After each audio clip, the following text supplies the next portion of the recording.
warahmatullahi wabarakatuh. Selamat pagi menjelang siang, sahabat BNNP Aceh. Semoga sehat selalu. Nah, senang sekali seperti biasanya hari ini kita kembali berjumpa di podcast Ruang Ekspresi BNN Aceh. Dan seperti biasanya, kita kehadiran narasumber yang luar biasa. Nah, hari ini kita itu kedatangan salah satu narasumber dari bidang olahraga ya. Kita kedatangan Ketua Darul Imarah Eksekutif yaitu Bapak Darmansyah. Hari ini tema yang akan kita bahas adalah sehat berolahraga tanpa narkoba. Mari kita sapa narasumber kita. Selamat pagi menjelang siang Bapak. Selamat pagi kembali, Gaby. Apa kabar? Alhamdulillah baik. Bapak kabarnya bagaimana? Alhamdulillah sehat. Luar biasa ya Pak ya? Iya. Iya. Nah, hari ini senang sekali kami Bapak bisa hadir bersama kami di Ruang Ekspresi BNN Aceh. Hari ini mungkin kita akan ngobrol santai aja dengan tema sehat berolahraga tanpa narkoba. Nah, mungkin bisa kami tahu nih kegiatan Bapak sehari-hari apa aja sih Pak? Oke, terima kasih Gaby. Mungkin saya awali dengan Bismillahirrahmanirrahim. Assalamualaikum warahmatullahi wabarakatuh. Kebetulan hari ini saya diundang ke sini di BNN mewakili keluarga besar dari Imarah. Jadi saya di sana sebagai ketua klub olahraga sepak bola dari Imarah Eksekutif ya yang bernaung di Kecamatan dari Imarah khususnya dan sekitar dari Imarah pada umumnya ya.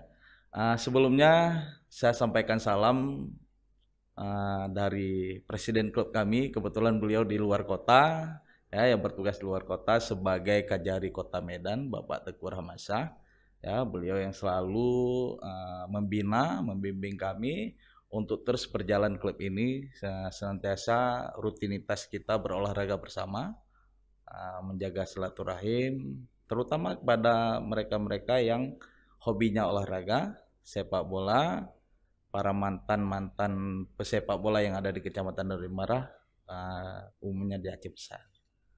Iya. Begitu, Gaby. Iya baik. Kalau boleh tahu sudah berapa lama klub bola ini dibangun?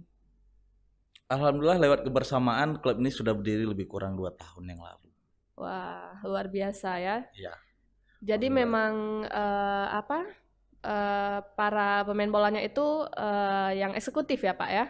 Mantan pemain bola yang diaktifkan kembali untuk menyalurkan hobinya atau bagaimana? Iya, awal terbentuknya klub ini kita menginginkan adanya silaturahmi para mantan-mantan pesepak bola yang ada di wilayah Darul Imarah. Dari perjalanan yang kita lihat, ternyata hampir di semua klub eksekutif yang ada di Banda Aceh Besar ini, Darul Imarah mendominasi.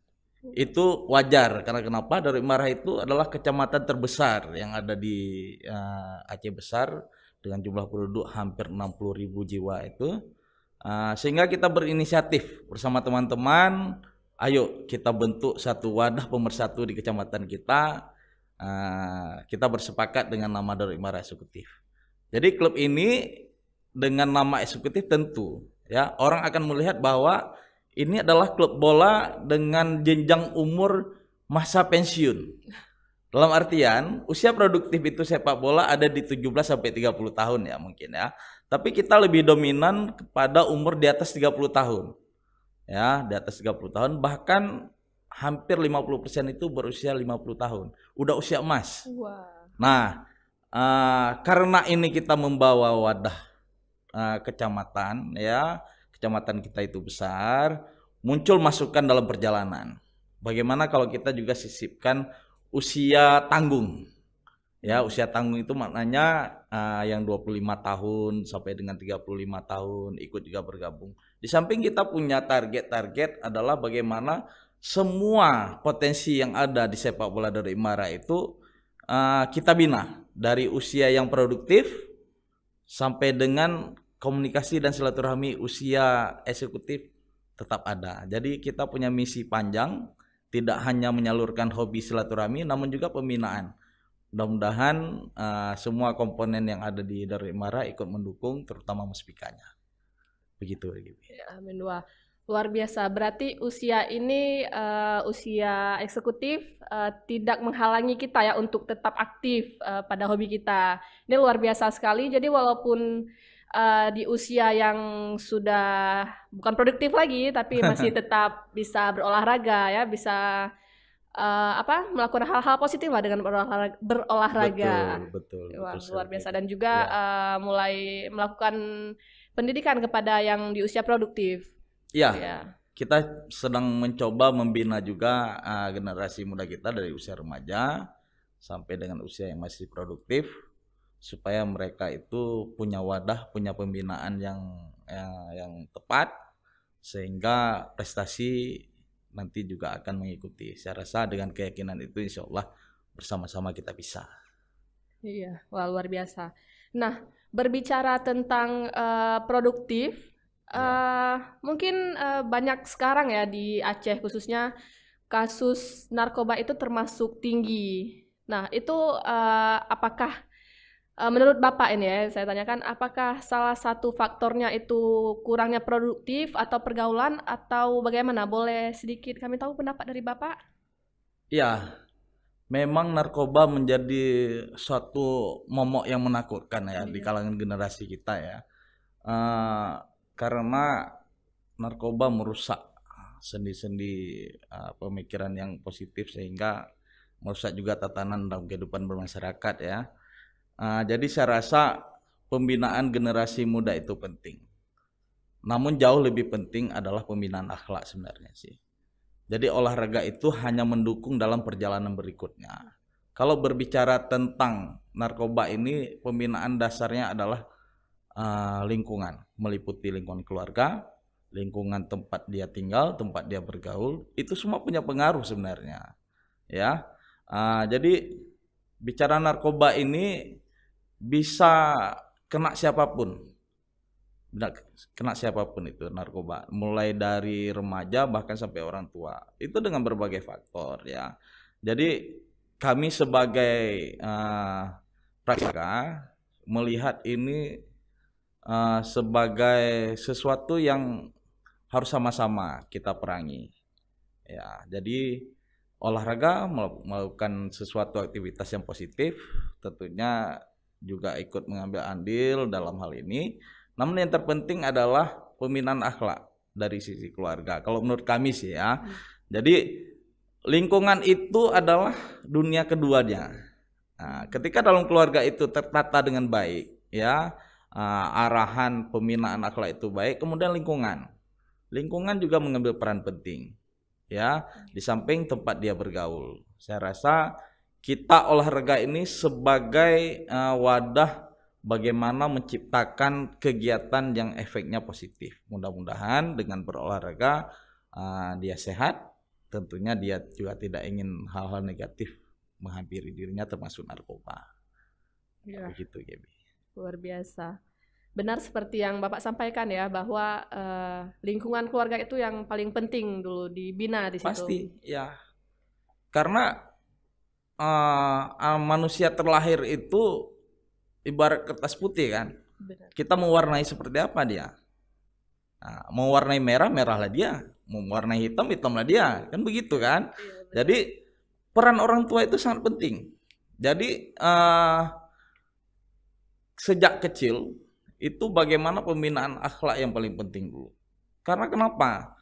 Berbicara tentang narkoba itu muncul tidak mungkin ketika mereka masih terlalu kanak-kanak. Ya kan? Sebelum dia memang lepas di pergaulannya, tentu dibekali dulu dengan pembinaan akhlak oleh orang tuanya di rumah. Kemudian baru lingkungan. Lingkungan juga pengaruh penting sekali. Ya, saya dengar beberapa waktu lalu ada gampung-gampung ya, kalau istilah kita di sini, gampung-gampung menerapkan kanun memerangi narkoba dengan berbagai cara. Apakah dengan cara istilahnya dideportasi dari kampung itu misalnya, kalau penggunaan narkoba, bahkan membatasi orang lain untuk masuk, dalam artian hal-hal yang negatif seperti itu. Itu juga menjadi peran penting, itu juga bahagian daripada lingkungan. Nah, kemudian juga lingkungan dia bergaul, teman-teman itu juga punya pengaruh. Nah, makanya orang tua juga wajib mengawasi. Dan tentu kita berharap sesuatu yang positif itu ada pada sisi olahraga. Dan olahraga yang paling sosial dan paling gampang ketemu banyak orang dan disenangi banyak orang itu sepak bola. Ya, murah meriah, tidak perlu keahlian khusus karena kita ini bukan merupakan olahraga olahraga yang membutuhkan keahlian, enggak. Inilah olahraga yang paling sosial. Kita ketemu banyak orang, biaya murah, rame-rame, dengan satu bola bisa main rame-rame. Silaturahmi terbangun, olahraganya dapat, energi positifnya dapat, mudah-mudahan dengan dia sehat, energi negatifnya terhindari. Nah, begitu. Iya, wah benar. Memang sepak bola ini ya olahraga yang menyatukan orang ya. Di situ kita bisa berkumpul bersama dan juga kita menemukan banyak teman di situ. Iya, benar. Berinteraksi sosial memang bagusnya di situ ya, Pak ya. Iya. Nah, kalau dari klub Darul Imarah Eksekutif ini sendiri, Pak, adakah peran khusus seperti itu atau peran khusus untuk dalam penanganan narkoba? Misalnya mungkin para pemain bolanya itu mereka sering melakukan tes atau apa begitu? Ya, sejauh ini alhamdulillah semua anggota tim kita itu memang terbebas dari narkoba. Kita bersyukur terhadap hal itu. Namun juga saya sering ya duduk sharing sama teman-teman bahwasanya banyak sekali kita temukan di lingkungan kita, teman-teman kita yang dulunya itu produktif ya, mereka itu yang istilahnya bergaul dalam kategori normal ya, tidak menggunakan narkoba. Dan itu kita harus mengambil peran juga. Karena kenapa? Teman-teman kita ini apabila dia sudah salah jalan, jangan kita mengucilkan.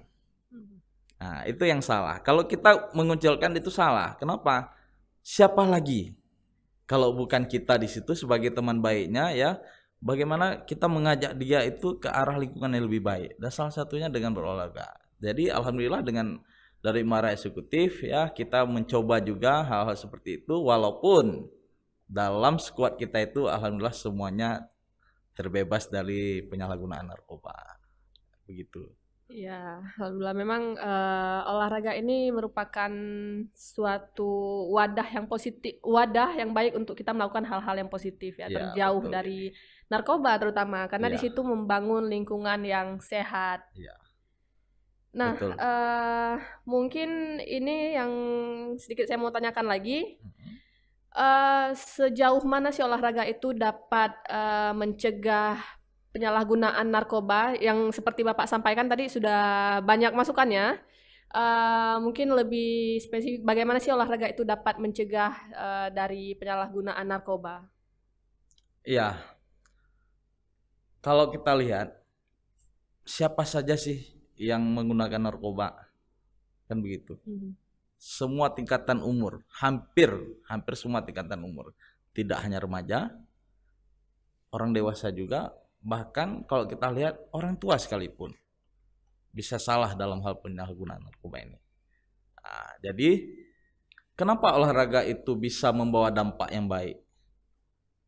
Anggaplah begini, ada kategori orang dia menggunakan narkoba oleh karena masalah di dalam keluarganya, misal ya, sehingga dia keluar menemukan lingkungan yang salah, terjerumus dia ke narkoba itu. Awalnya mencoba, akhirnya ketagihan, akhirnya ketergantungan, kan begitu. Kemudian ada juga depresi berat, bisa saja terjadi, ya, merenung dengan sendirinya sehingga tidak menemukan lingkungan yang tepat. Dia juga akan lari ke narkoba. Nah, lalu peran olahraga seperti apa? Nah, berolahraga sendiri itu kurang asik. Nah, kenapa saya bilang tadi sepak bola itu olahraga sosial. Ketemu banyak orang, punya kawan untuk berinteraksi, canda tawa di sana. Kita bukan berbicara tentang menang atau kalah, tapi kita berbicara tentang bagaimana kita dapat keluar keringat, ya kan, tubuh kita sehat, energi keluar positif, menghindari hal-hal negatif. Jadi olahraga ini kenapa saya bilang memiliki peranan yang penting dalam hal penyalahgunaan narkoba ini. Jadi ketika ada putra-putri kita misalnya yang mengarah ke arah-arah yang kurang baik seperti penyalahgunaan narkoba, dengan kita ajak bersama-sama, saya rasa pemikiran dia yang tadinya bermasalah, depresi berat, ya kan, dengan kondisi-kondisi keluarganya, baik dengan orang tuanya, anak istrinya, dengan yang lain-lain, ya kan, dengan pekerjaannya, stres berat segala macam. Saya rasa dengan berolahraga, energi positif keluar, insya Allah persoalan ini akan terhindari walaupun tidak seutuhnya. Nah, dalam hal ini kita sebagai komponen pelaku olahraga ya pengenlah bersama-sama bahwa pemberantasan narkoba bukan hanya menjadi tugas BNN, tapi tugas kita semua. Begitu, Gibi. Wah, luar biasa. Nah, mungkin terakhir ini Bapak, Ya. apa pesan dan saran Bapak kepada masyarakat Aceh agar terhindar dari narkoba ini? Ya, kembali seperti awal tadi ya, Gibi ya. Kita harus melihat dulu dari mana awal. Pangkal masalah itu di mana, ya kan? Ketika kita tahu narkoba ini tidak baik, dan itu bisa merusak saraf, merusak sendi-sendi kehidupan, bahkan pemikiran yang salah. Ya, kemudian juga kalau kita perhatikan narkoba ini adalah penyakit kambuhan juga. Maknanya apa? Ketika seseorang sudah terbiasa dengan narkoba, ya, menemukan lingkungan yang baik, dia meninggalkan dunia hitam itu, meninggalkan narkoba, ya, kembali kepada umumnya masyarakat, baik itu dia datang ke pengajian mungkin menjadi salah satu juga tempat yang terbaik ya untuk menghindari ini. Kemudian dengan berolahraga seperti komunitas kita, ya, akan tetapi ini harus dalam pemantauan yang terus-menerus, harus berkesinambungan. Karena seseorang yang telah bermasalah dengan saraf itu muncul masalah dia kambuh. Muncul masalah dia kambuh.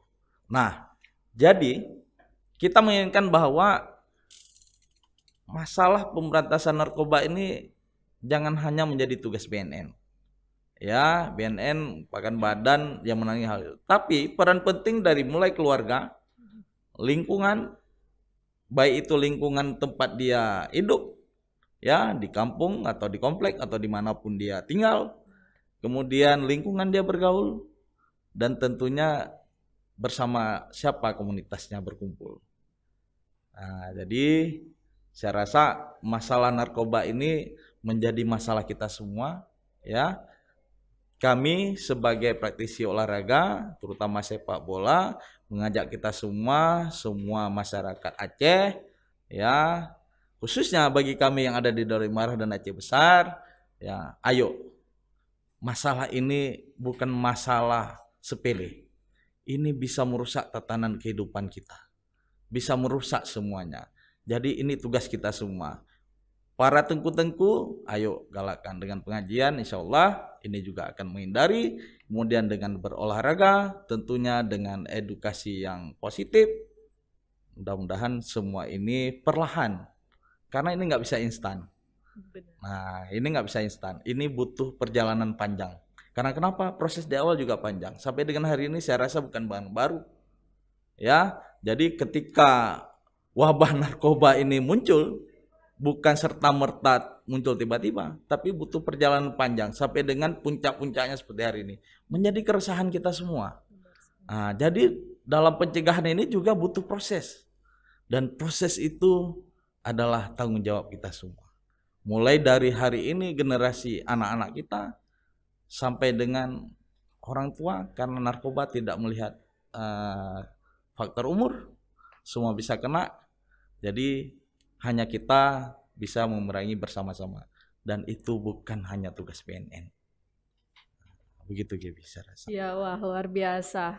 Senang sekali ya hari ini kita dapat banyak ilmu baru ini dari Bapak ya. Nah, jadi seperti yang tadi Bapak sampaikan bahwa ini bukan hanya sekedar tanggung jawab BNN atau badan-badan terkait, tapi juga tanggung jawab kita bersama. Jika kita memiliki saudara ya Pak, sahabat kita, teman dekat yang mulai memiliki mungkin ciri-ciri sudah menggunakan Ya. narkoba gitu ya, langsung kita ajak nih ke hal-hal positif gitu ya. Ya, Apalagi betul. kalau cowok mungkin bisa kita ajak main klub bola di situ ya, dia Nah, di situ bersosialisasi. yang penting jangan biarkan dia sendiri. Iya, Jangan sampai dia ketika bermasalah itu seakan dia tidak punya kehidupan, dia tidak punya orang yang bisa mendampingi. Dan kita di situ harus punya peran. Nah, itu iya. teman kita, itu saudara kita, kita wajib bagaimana membendung. Jangan sampai salah dunia dia yang masuki. Begitu, Evi. Iya, benar sekali. Nah, itu dia banyak sekali yang kita dapat masukan, saran dari Bapak. Alhamdulillah. Kami juga mengucapkan terima kasih Bapak sudah mau meluangkan waktunya untuk hadir di sini ya Sama-sama, Pak Gibi, dalam sama-sama. kesibukannya Iya. sehari-hari. Nah, sahabat BNNP Aceh, sudah cukup lama ya kita berdiskusi dengan Bapak. Semoga semuanya bermanfaat. Terima kasih sekali lagi Bapak sudah hadir di dalam ruang ekspresi BNN Aceh. Sama-sama, Gibi. Ya, terima kasih juga para sahabat BNNP Aceh. Saya akhiri, wabillahi taufiq wa hidayah. Wassalamualaikum warahmatullahi wabarakatuh. Assalamualaikum warahmatullahi wabarakatuh.